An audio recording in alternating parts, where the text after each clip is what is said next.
সমূহদেরকে ডাকা হবে কিয়ামতের ময়দানে, প্রত্যেকটা মানুষদেরকে বে ইমামিহিম আয় মা ইমামিহিম, তার নেতার সাথে। ইমাম শব্দের অর্থ কি? জোরে বলেন। ডাকা হবে কিয়ামতের ময়দানে প্রত্যেকটা মানুষকে জি যাকে নেতা মানছে। নেতারা সামনে থাকবে, অনুসারীরা পিছনে থাকবে।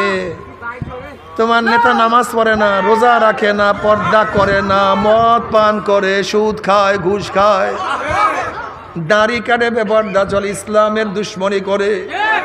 এখন আমি তোমাকে প্রশ্ন, তোমার লিডার কোথায় যাবে?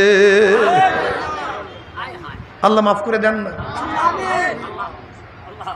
যারা যাকে লিডার মানবা, যারা মাউসুদুন কালমার্স আব্রাহাম লিঙ্কন লিডার মানবা, অমুক তমুককে লিডার মানবা, লিডাররা সামনে থাকবে, অনুসারীরা পিছনে থাকবে।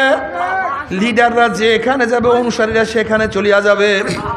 আর যারা আল্লাহর রসুলকে নেতা মানবা, ওলামায়ে কেরাম হক্কানি ওলামায়ে কেরামকে নেতা মানবা, আল্লাহর কসম আল্লাহর নবী আমাদের সামনে থাকবে, হক্কানি ওলামায়ে কেরামরা আমাদের সামনে থাকবে।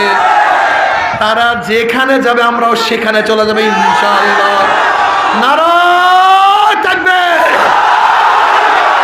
আমরা সবাই নবীর সেনা, আমরা সবাই রসুল সেনা।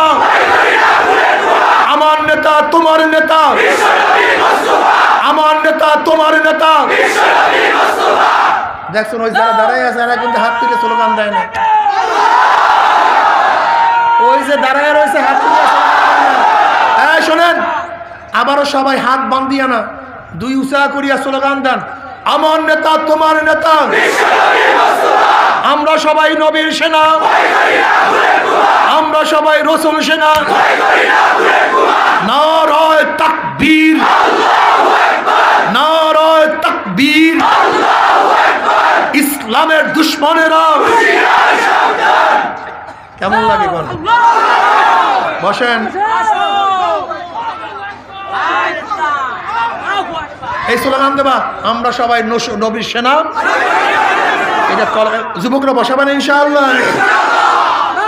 কি আমাকে বসাতে বলছিলাম নাকি কোন ব্যক্তিকে? তা তো সমস্যা কি? তুমি তো নবীকে মানুই, আমি তো তার কথাই বলতেছি, আমি তো অন্য কার কথা বলতেছি না। তোমার সমস্যাটা কি? তোমার কলবের মধ্যে শয়তান বাসা বাঁধছে, শয়তান বাসা বাঁধছে। আল্লাহ আমাদের সবার কলবকে সাফ করিয়া দেন। হাজর আলাইহিস সালাতু ওয়াস সালাম গর্ভবতী হলে